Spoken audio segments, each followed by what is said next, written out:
I think I have another 30 minutes we make here together. And my name is Joachim Preissner. I'm field application engineer. Oh, yes. So I start. I'm Joachim Preissner, I'm field application engineer at Analog Devices, and I picked this topic. Don't know, do you find it a little bit bulky or clumsy? Future development in Ethernet towards real-time and long distance. Basically, we will be talking about industrial networking. We will talk about a few key technologies that may enable us or will enable us to master the challenge, what we all know about digital transformation, sometimes called under Industry 4.0 or Internet of Things, but all of them demand for a much more increased connectivity, so we will have a lot more nodes that we must connect to each other.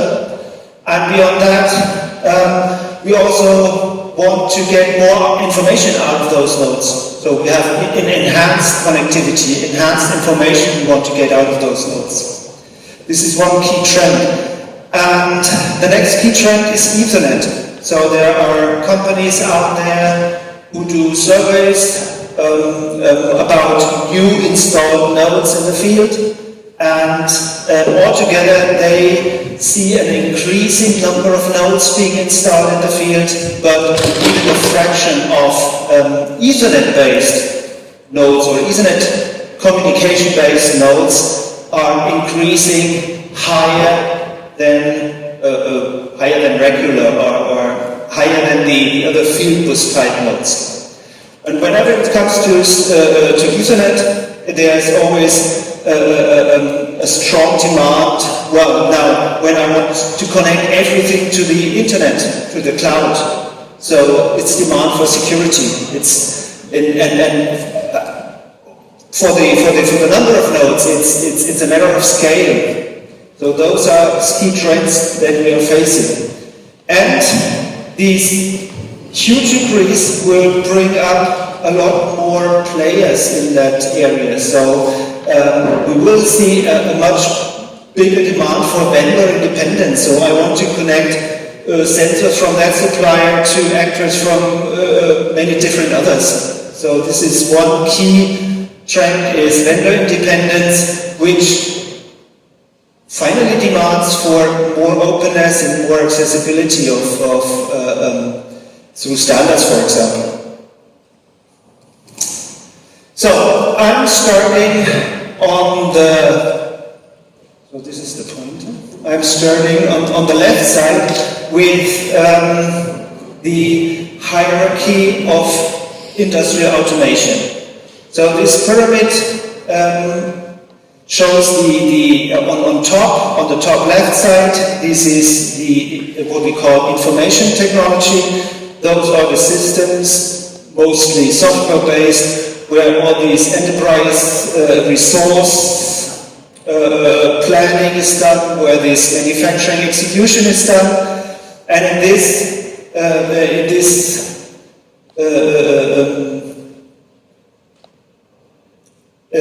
pyramid, I lump together the top.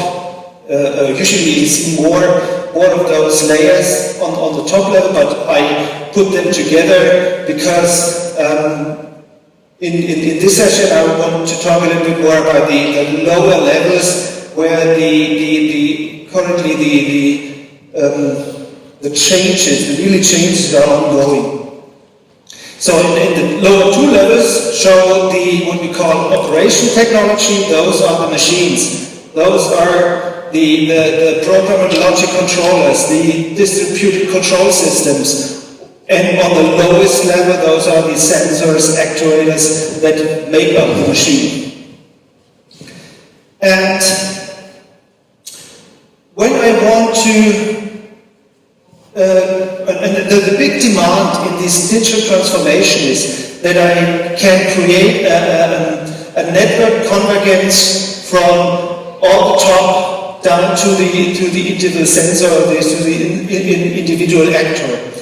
And if I want to achieve this, I need technologies that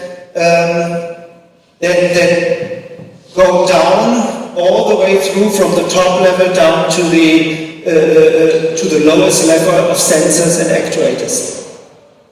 And here I name a few. On the right side, more to the left, I have two more hardware-based technologies. One is time-sensitive networking and 10BASE-T1L. It's a single pair Ethernet type technology, enhancement Ethernet APL, and those belong to, if you look at the OSI level, to those level 1 and 2. So are mostly hardware related or features that are needed hardware related. And still today we have in those two lower layers of automation, we have many field buses deployed. And further to the right, we're going up to the levels of this OSI model, and those are now the protocols. So in the IT range, already OPCOA has fine broad acceptance between the different tools to exchange data, while in the lower two or in the machine itself, we today find a lot of different protocols that are implemented.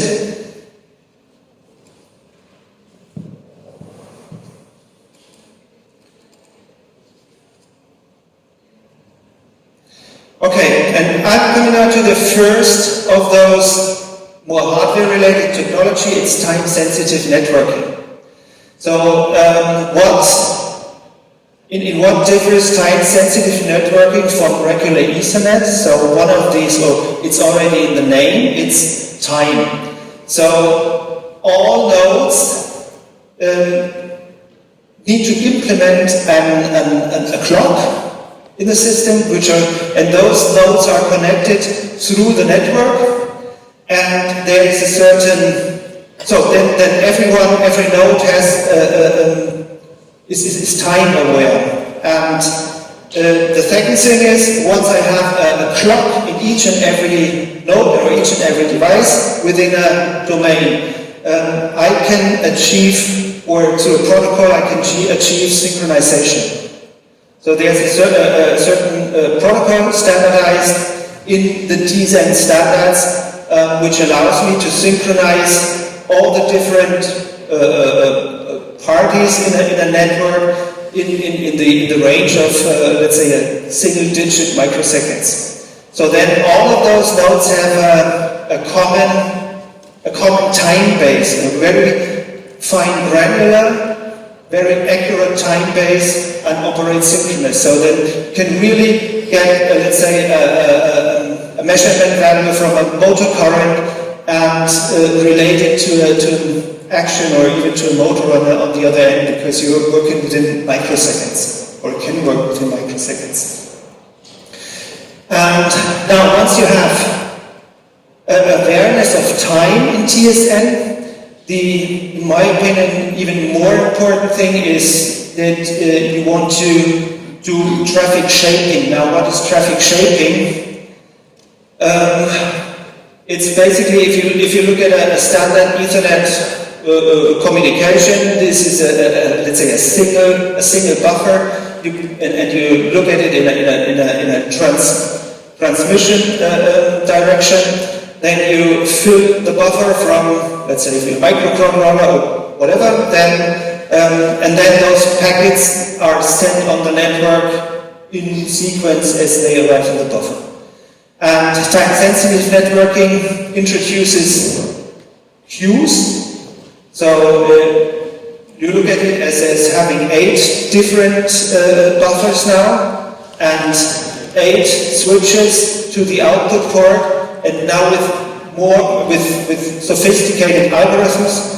You can toggle those switches and set different or prioritize the different queues and the information you have in those different queues. This is basically the principle below these, which allows you this traffic shaping, and which also allows you a deterministic latency. So you could assign bandwidth to each of those queues, and those are the real-time or the real-time features that are integrated or are standardized in the time-sensitive networking.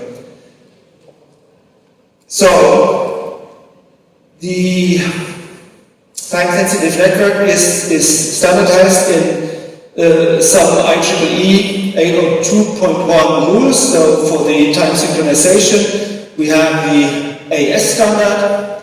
It's based on the original IEEE 1588, so this is a little bit older already.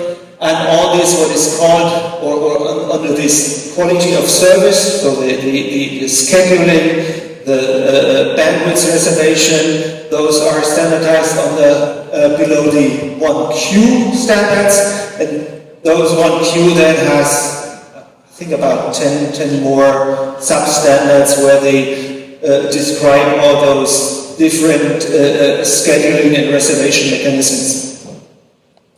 On top, if we do industrial automation, we also take care for redundancy. There's another standard, which is the 1CB standard, and it defines how you duplicate packets, how you duplicate passes, how you remove it, how you replace it in time when a fault in the network occurs, for example.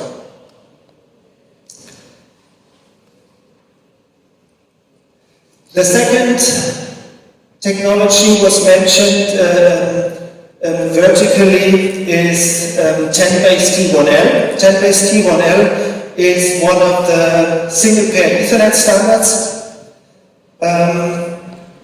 It's at 10 base, it means it has 10 megabits of bandwidth or transmission rate. It's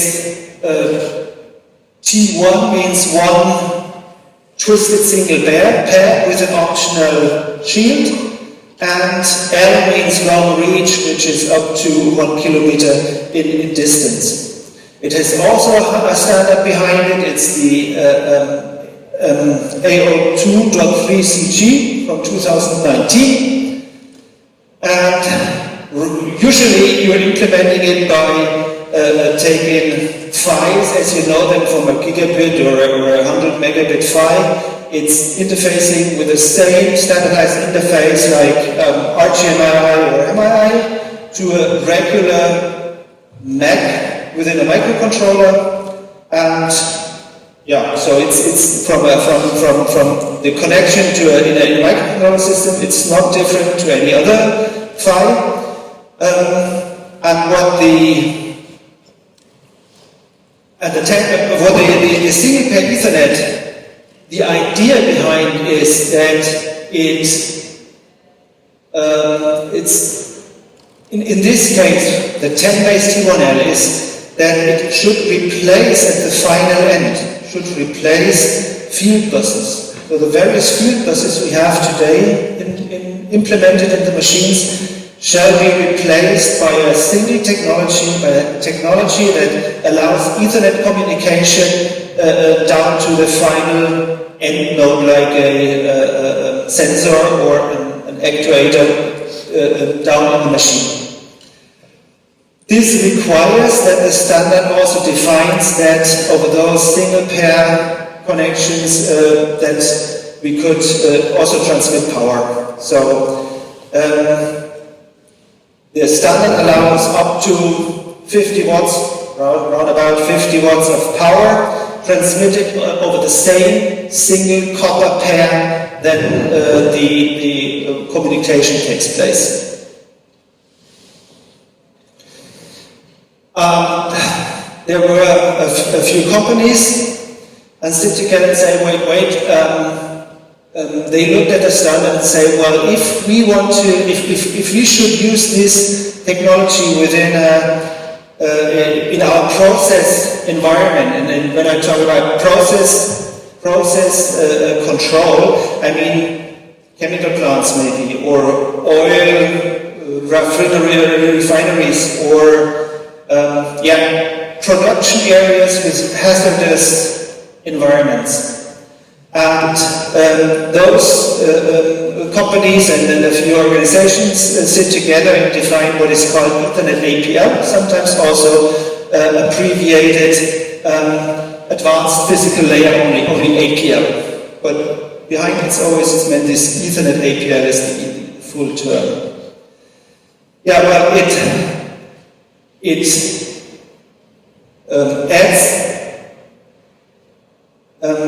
adds aspects from a few other standards. So regarding power, for example, it takes the TS60079 for engineered power, which means it's also called 2-wise. So it basically limits the power that you could transmit or provide to a sensor in an explosive environment. And the APL standard also restricts or defines the network topology. So here it's, as you see on the right side, it's really defined that you use spurs into the hazardous area or this explosive zone.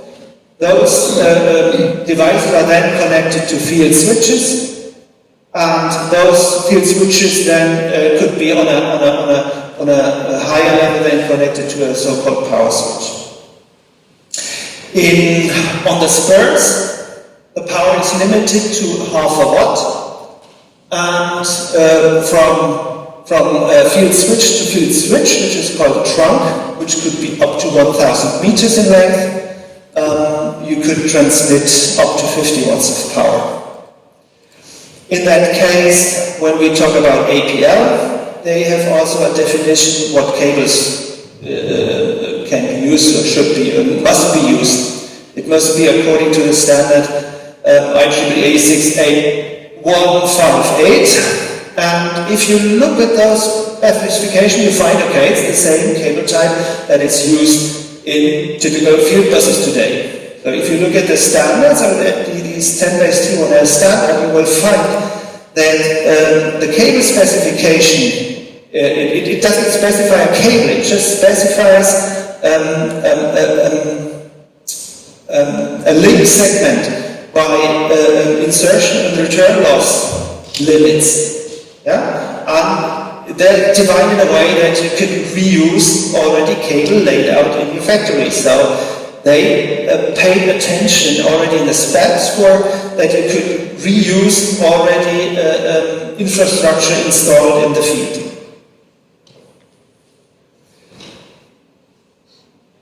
So I put this together to see how it could save you the complexity. So this is just an example, or this is an example specifically for a process control environment, but it could look similar also in a regular, in a more standard industrial control environment. And on the left side you see it's a very complex cabling, it's error prone, it's sometimes manually configured, while on the right side we'll see that it's a much straightforward topology. All connectivity can be software configured or configured over the network. So even if the technology of single pair Ethernet at a first look looks more expensive, because I've heard a lot of time here cost in the previous sessions. If you look at the left side, where you have all those connectivity complexity, additional wiring, additional cabinets, So you cannot compare just only the PHYs, you need to compare the cost of the whole system and the whole Bible.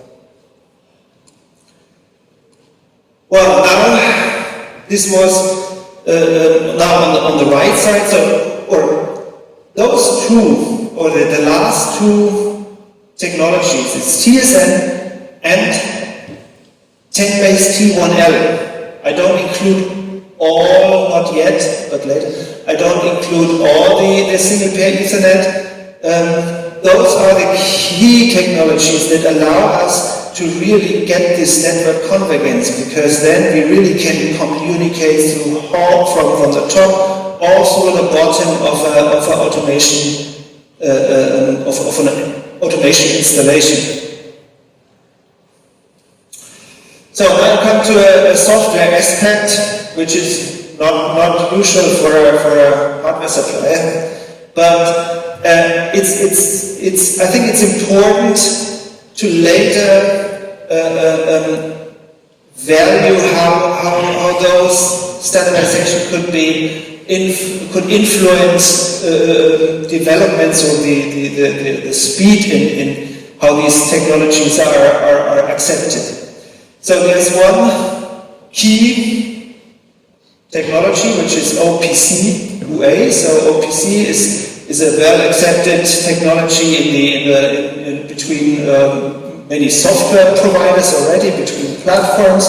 This open platform communication in 2008, it was opened so that also not Windows-based computers could work with it. So it was then called Unified Architecture, OPC UA, so that you could implement those software technology on each and every microcontroller, with Linux, with anything, right?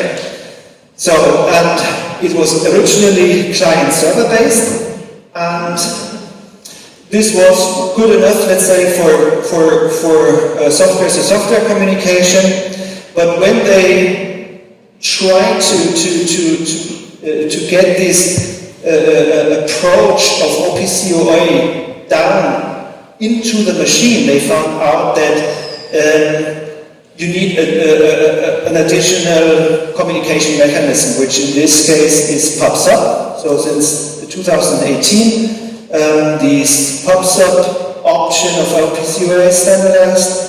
And this allows then communication always or far down into the OSI layer 2, which means it could use the full capabilities even almost on hardware level of the TSN networking hardware.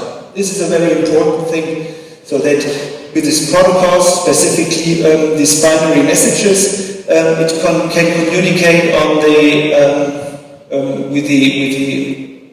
with full TSN hardware. So the importance, or very early OPC Foundation found the importance that they get their technology even down into the machine level, and with that they started in 2018 what is called field level communication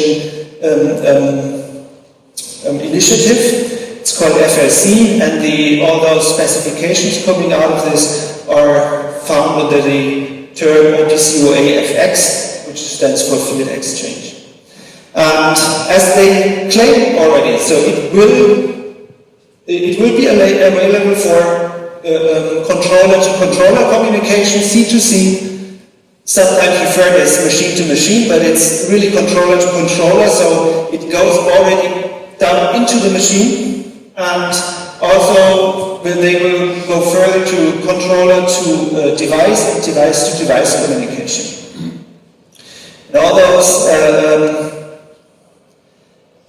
and the connectivity to the existing ones, or to the existing protocols, are usually done with so-called companion steps. So where you could map their representation of data then into a UPC-UA representation of data. And why I'm mentioning this because, like the TSN specification, like the single-pair Ethernet, which are open standards, so accessible by everyone. Also, this OPCUA is an open standard, accessible by everyone without fees or additional cost. And you see that we already have very well distributed, let's say, open source reference implementations of it, like this Open 6254.1 or FreeOPCUA. So this is why I mentioned here, even as a hardware company, I mentioned this software part. This is an example how an industrial system, a machine, might look like today and even in the next few years.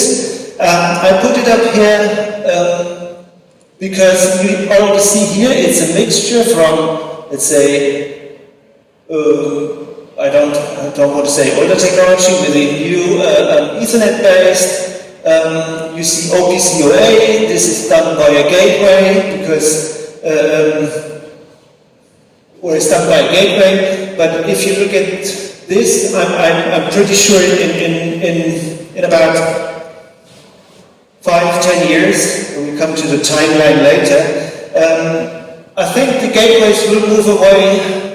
You will see 10-base T1L connections everywhere, and as a protocol on this SPE or on these links, you will see OPCUA. So I'm coming back to this one of the first slides. So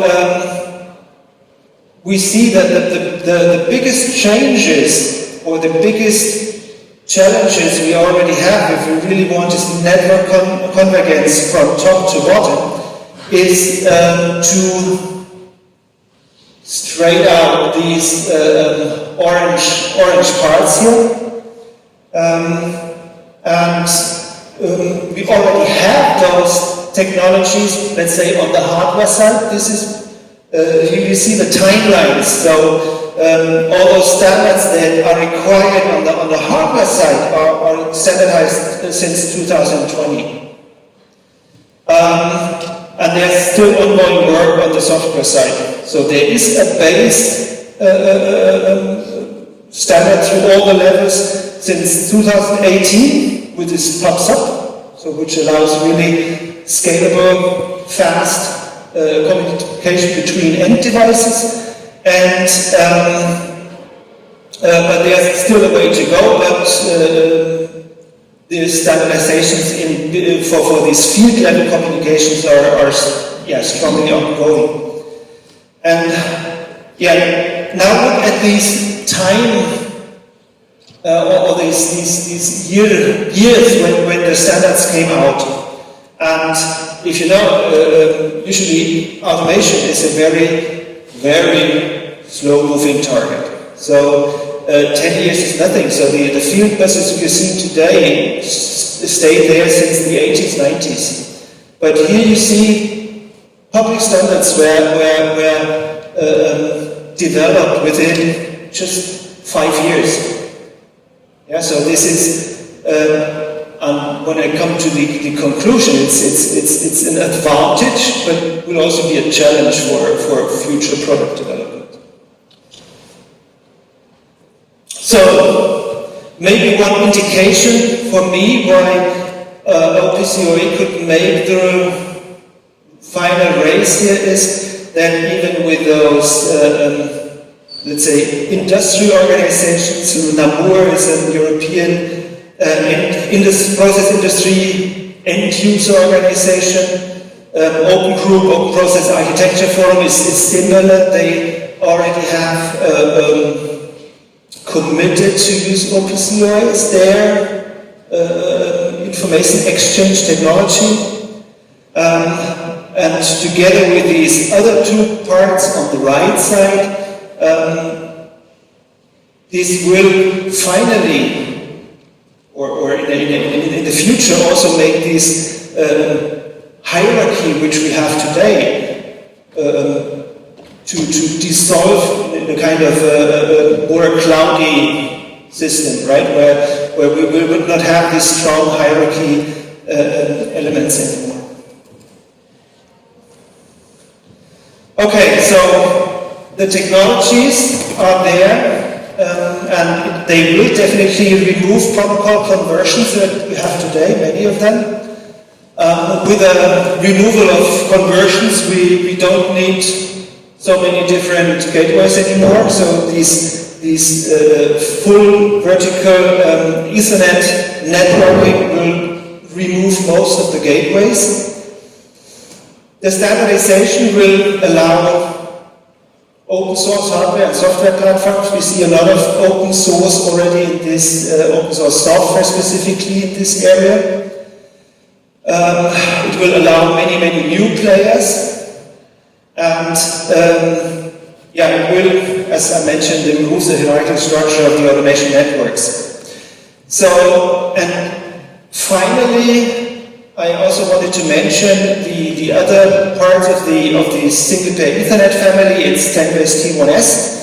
I consider it as a complementing standards. It's within the SPE family, but often with a different intention. So with this I want to highlight the 10BASE-T1L really as a replacement for field buses, not just cost reduction. This is not the main intent.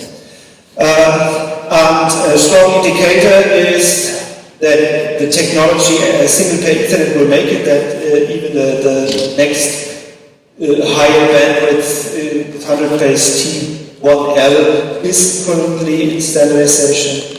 And well, so finally, what should I build into my next product related to connectivity? I would consider Ethernet with TSM capabilities for sure the candidate.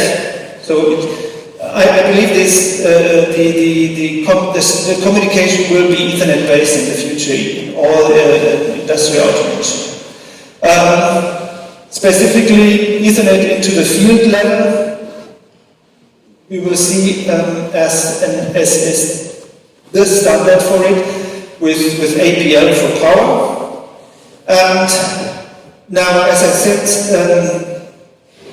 if we make decisions, we need to look at the typical industry timeline. So automation industry is very slow changing, right? So, but I'm very convinced that if you look at the enormous speed where the standardization were put in place, that we will see a real fast acceleration with new developments, with new companies coming up. This is for sure. It's on one. If you stick to, let's say, the technologies today, it might be a challenge, but it's also and a risk, but it's also an opportunity because well, we are accelerating with those activities the development, the design of new products. So products now not lasting 10, 20 years for a new family or so, they're getting new ones in a much faster time frame. Yeah, thank you very much. Your questions?